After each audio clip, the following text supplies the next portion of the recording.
I like starting people on this concept I've called bookending. So it's starting your day with a morning routine. I call that pregame planning. And then ending your day with an evening routine, which we call the victory lap. The morning routine is, what are the top 3 things you want to have happen today that are important to you? They have to get done no matter what. And when you complete them at the end of the day, when you're doing your victory lap, you can say this is a good day. Well, that was special guest Scott Jagodzinski talking about ways he helps men over 50 with their daily mindset. Hey everybody, Jared Sylvester here, co-host of Retire Repurposed. Thank you so much for joining us today. So many podcasts out there to choose from, so we are honored that you are taking time and spending it with us today. Well, be honest. Do you believe your life, it just is what it is? There might be areas of your life that you wish were different, but you really don't believe there's any real way to change. Well, our guest today believes you just don't have to accept your current state of affairs. On today's episode, we bring back special guest Scott Jagodzinski. Scott founded an organization called Argent Alpha, where he helps men over 50 years old implement strategies to become their healthiest, strongest selves. He believes that there's 2 distinctly different ways to approach life. Number 1, your default settings versus number 2, your designed settings. Your default settings will likely not ultimately get you the life and health that you want. In this podcast, Scott will uncover 5 critical areas of your life that if you make even small changes will unlock better mental, physical, and spiritual health. Enjoy this episode. All right, so excited. I got Scott Jagodzinski back on the show here today. Scott, thanks again for joining us. Hey, great to be here, Jared. Thanks for having me. This is now the 3rd time we've had you on the show. We've talked about mindset. We've talked about limiting beliefs. We've talked about fitness for men over 50. We've kind of covered the gamut, and I think we're gonna go a lot deeper on today's show. Awesome. Yeah, looking forward to it. You have an organization called Argent Alpha, and this is to help people, mostly men, more specifically over 50, just get healthy. But you're talking about health in all realms of the field, right? Yeah, I mean, we focus exclusively on men over 50, so not mostly, exclusively men over 50. But yeah, it's everything we do is about really making the second half of life the best half of life, and we believe that starts with having a firm foundation in health. And I always quote a man with his health has 1,000 dreams. A man without his health has 1. So that's the foundations that caused us to start this thing, and we're growing and helping a lot of guys. I love it, and I'm a fan of you. I'm a fan of just being in physical, good shape, and I think it's something that is just not discussed enough in the retirement conversation. The money always gets discussed, the life sometimes gets discussed, and it seems like the physical and relational sides just kind of get left to the wayside. So I'm so excited that we're having our conversation again today. You're a guy that stays in shape. We're going to talk more about physical fitness today. But let's just kind of talk about like what are some of the major things that you see with men over 50 where they allow their physical life to just kind of fall by the wayside. Why does that happen? Is it just an age thing? Is this a societal thing? How would you put your finger on that? Well, I'd say, the guys that we work with are all high performing, successful businessmen. And so what typically happens, it happened to me, you're in your mid 30s, your business is growing, your family's growing, and something's got to give.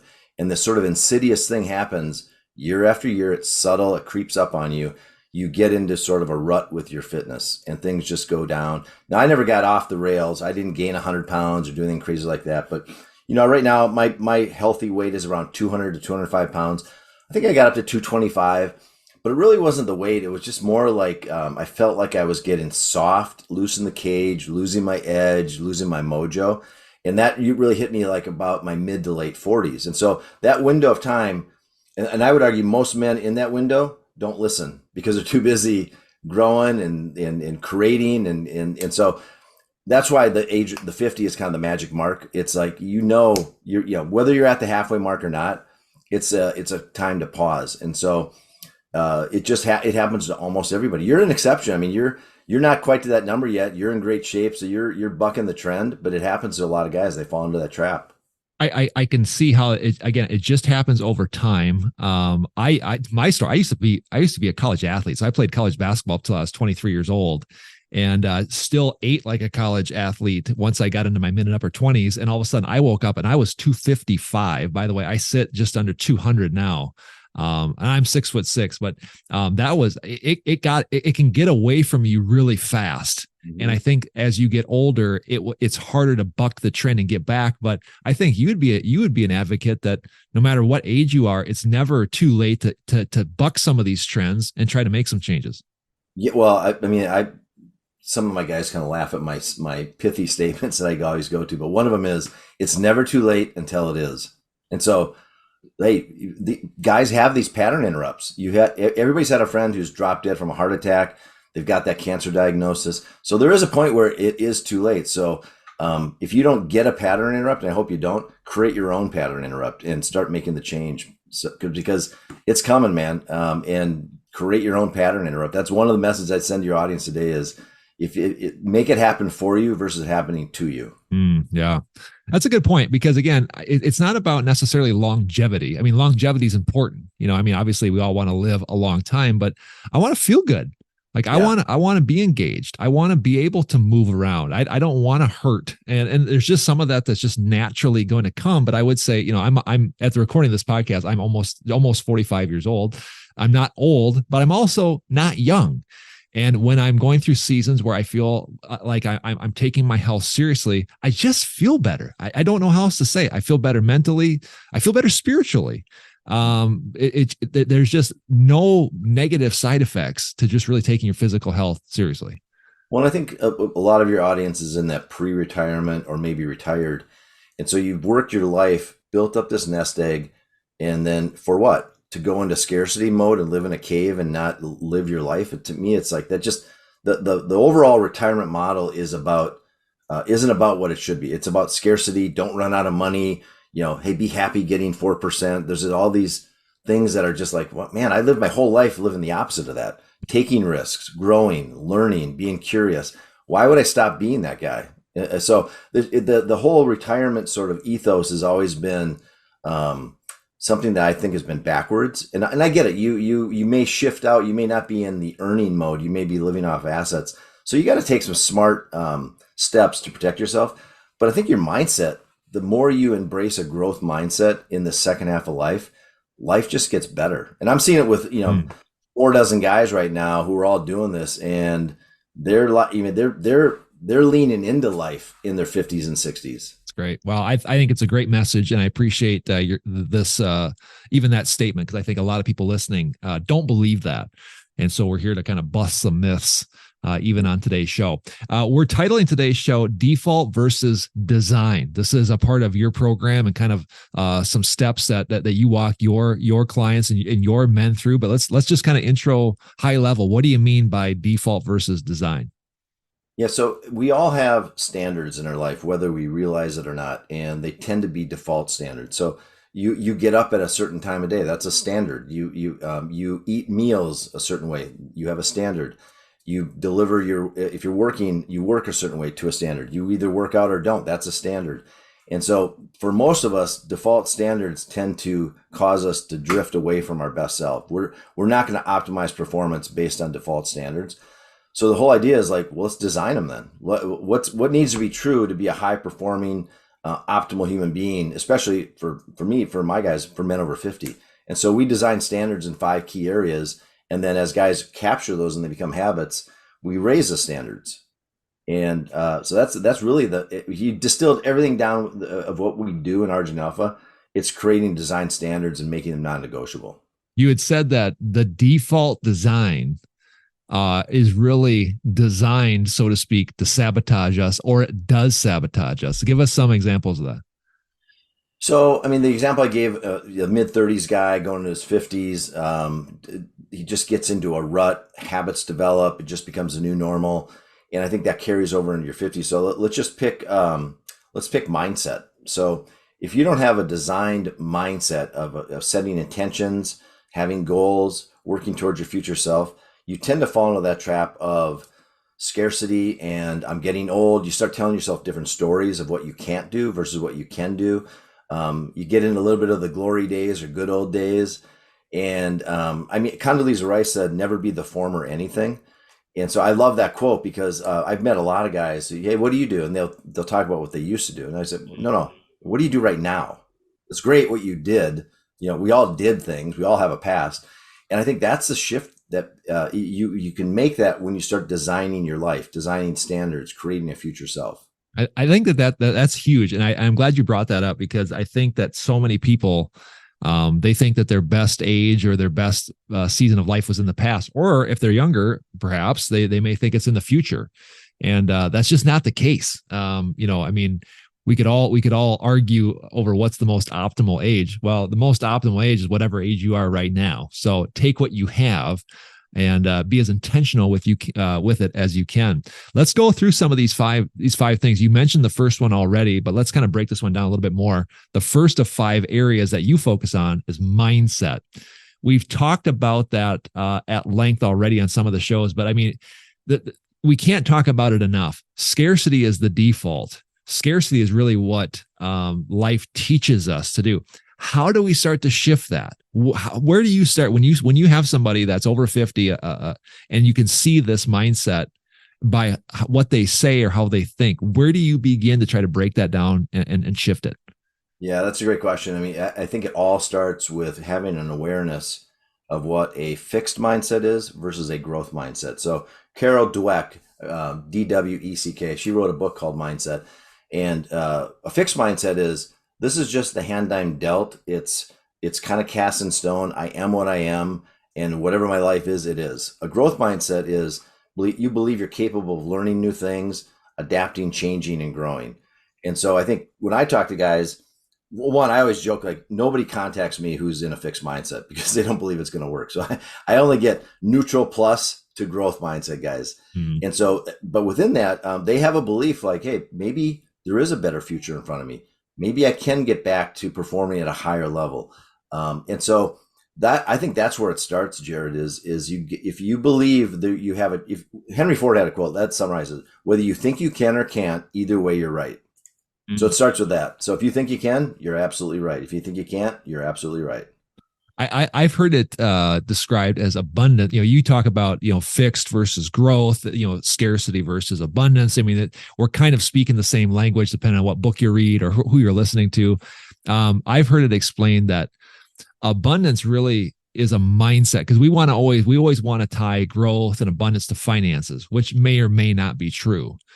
And the truth of it is that you can adapt that mindset whether you have it or not, because it's how we think. Again, if going back to the Bible, it's a renewing of the mind.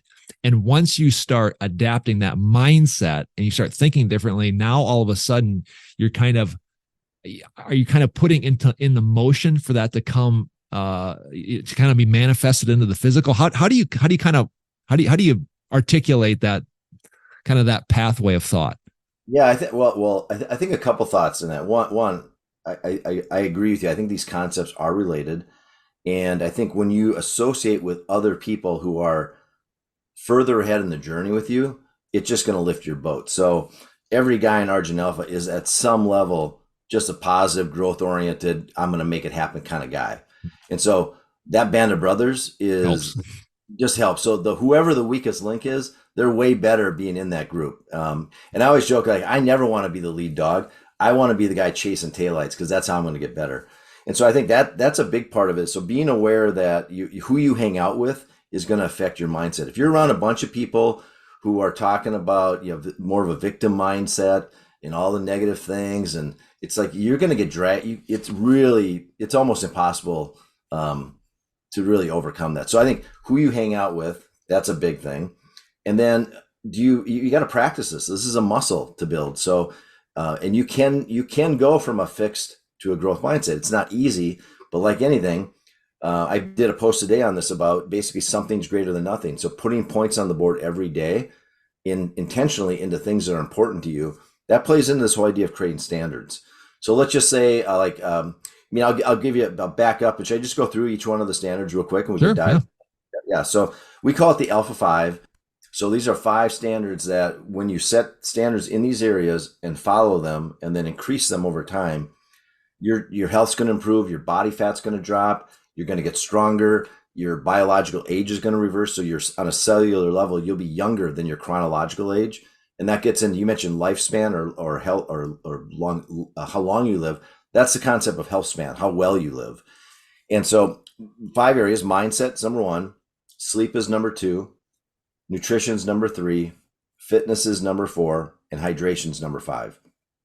And our belief is, as you optimize each one of those, everything in your life gets better. And so typically the hydration one is the easiest one. So our guidance there is you set a standard of drinking half your body weight in ounces of water. So you, as let's just call you a 200-pounder, Jared, you'd want to drink at least 100 ounces per day. Now you work out, so you're going to probably bump that up to a gallon, and you'll find that sweet spot for you. And some guys joke like, I feel like I've been waterboarded as they start getting into this.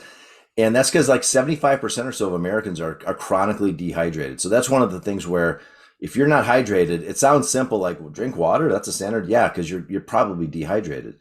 So that's one we get guys started on. The mindset one's another one. And really, I like starting people on this concept I've called bookending. So it's starting your day with a morning routine. I call that pre-game planning. And then ending your day with an evening routine, which we call the victory lap. And we have some basics in there, but the morning routine is, what are the top 3 things you want to have happen today that are important to you, that just, they have to get done no matter what. And when you complete them at the end of the day, when you're doing your victory lap, you can say, this is a good day. Yeah. And so that's probably not a trip to the grocery store as one of those things. It could be, I guess, but it's, what are those top 3 things?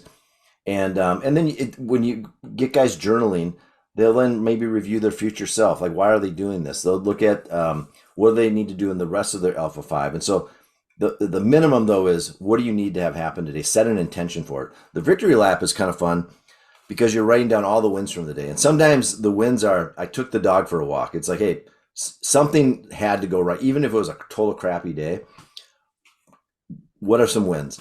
And then preview the next day. And so I like to list out the priorities for the next morning. I don't rank them. I just dump all the stuff out of my brain. That way I start moving into a parasympathetic nervous state, the rest and digest stage, so I can go in bed and sleep without having all these ideas in my head.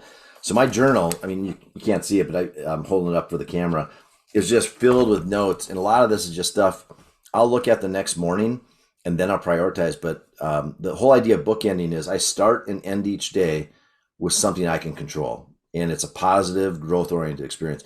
I could have in the middle of that just chaos, but when I start and end it, so that's kind of a game changer for guys in the mindset piece. That's awesome. And I think how these are all these are all tied together so closely. Your Alpha 5 is mindset, sleep, nutrition, fitness, and hydration. We've talked a lot about mindset. You've talked some about hydration, but I would assume that's your book ending, and some of your goals perhaps are fitness related. And why not? Why not? Is that kind of the flow of how you work through these 5 and how they all tie together? Yeah, they're all related. So, for example, mindset kind of loads the gun. That starts everything. And then what needs to be true to get a good night's sleep? I mean, if you're not sleeping well and recovering well, it's really hard to hit the training like you need to. And then nutrition. Everybody, so many people want to go out and start working out if they're trying to lose weight. And again, with 75% of Americans overweight or obese, workouts are important. It's all done in the kitchen. It's what you eat that's going to drive that. 80+% of it is what you eat. And movement's important. Some guys, that's just hitting steps. It might be 5,000 steps, 6,000 steps. And then we've got guys who are doing powerlifting. So it's like, it's not necessarily do what this guy does. Where are you? And let's just start raising your standard. So for some guys, it's getting them to 10,000 steps a day. It might be an introduction to strength training. Our core of our program, where we want to get people to, is strength training, because as men over 50, and this goes for women too, the natural loss of muscle is called sarcopenia. You will start losing 1% to 2% every year. And our program, I've got a 65-year-old guy who's lost 30 pounds of fat in the last 10 months and added 7 pounds of muscle. And so he's completely defying it. So you can offset sarcopenia, and then your doctor's probably not going to talk to you about it. He's not going to recommend any of the stuff we're talking about. And so these are those things that get into, like, how do I make the second half of life the best half? Well, it starts with, don't be weak and don't be fat. Get strong, drop that fat, be mobile, have a positive mindset. So all of our standards really tie into that, either directly or indirectly. I just love it because again, like I said at the beginning of the show, I'm a fan of your message and just how important the physical side of life is. And secondly, it's so counterculture. You just kind of said it, like you won't get this type of advice everywhere. And if you just look at the narrative on retirement, this is so against that. And what's sad for me as kind of the younger generation, the generation behind boomers and retirees, I see them buying the lies that you can't do these things, but you just laid out 5 areas that don't take a lot to at least get the ball rolling. That's what I'm such a fan of your message, because it's countercultural and it goes against the narrative of how you're supposed to live at that age. Well, it's funny. So if we had a whiteboard, I'd write down these 5 standards: mindset, sleep, nutrition, fitness, hydration. And then a lot of guys will ask me like, well, how much time does this take? And I said, well, it doesn't take any extra time. They'll kind of look at me funny. I'll say, well, you already think, you already sleep, you already eat, you already move, you already drink. We're just swapping out lower grade standards for higher grade standards. So we're just swapping habits. Now, the reality is as if you're not moving at all, and you're not, there's going to be, maybe 30 minutes a day in the training side of things, or fit. We call it training, but in the fitness bucket. Nutrition, you got to make different choices. You're still going to eat. Doesn't mean you necessarily even have to eat less. I think right now the average American's diet consists of 63% of ultra processed foods. That's one of the biggest reasons why we have an obesity epidemic. And all this chronic disease, I would argue most of it anyway, flows from being overweight and obese. Diabetes, heart disease, strokes, even COVID, we saw the people who were impacted the most were elderly people and people who were overweight. And typically those, if they were elderly, they were also overweight. And so there's just no benefits to being fat. And people like say, hey, you can't say fat. No, let's just call a spade a spade. I mean, this is, we can use flowery language, but, and I'm not trying to be mean to anybody. It's just like all progress starts by telling the truth. Yeah. And so let's tell the truth. I would agree with you. This is probably going to sting to some people. We hope it edifies and motivates you to make some changes. We have about a minute left, but just talk about this for a second. Everything we talked about, again, even having this different growth mindset, you are becoming that person. It may not have manifested totally. You may not where you want to be yet, but talk about just the importance here as we wrap up in the next 60 to 90 seconds, how important it is to just start thinking like that person, start acting like that person, start thinking about like, what would a healthy person do? That was talked about in James Clear book, Habits. What would a healthy person do? What would a person who has a growth mindset, how would they think? How would they start their day? Just how have you seen people that just started becoming the person that they wanted to be transform their life? So you referenced James Clear, and what you're talking about is his the creating an identity shift. And so that's why most diets don't work, because they're goal oriented. Goals are great, and you can go out and lose 20 pounds and then you'll gain it back because you haven't changed your identity of who you believe you are. So that's one of the things we do. We call it the future self process by Dr. Benjamin Hardy. So create the person you want to be on paper. And then I like this model called be, do, have. Start being the person you want to be. Start doing the things that that person does, and you'll eventually have the things that that person has. Now, the average person does the opposite.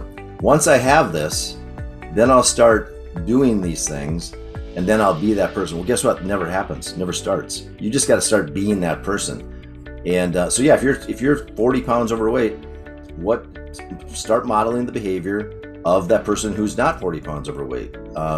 And you can do it on your own. You can talk to somebody, talk to Jared. Like, hey, how did you go from 250 to under 200 pounds? I mean, I know you've got your own story on that. And so it's not that hard, but you got to want it. And it all starts with just start being that person. And that identity shift will happen. Well, thank you so much for listening to this conversation with special guest Scott Jagodzinski. For more information or to join Scott's weekly newsletter, visit his website, argentalpha.com. Until next time, I'm Jared Sylvester. Remember, don't retire, become repurposed. We'll see you then. Securities offered through Avantax Investment Services. Member FINRA SIPC. Investment advisory services offered through Avantax Advisory Services. Insurance services offered through an Avantax affiliated insurance agency.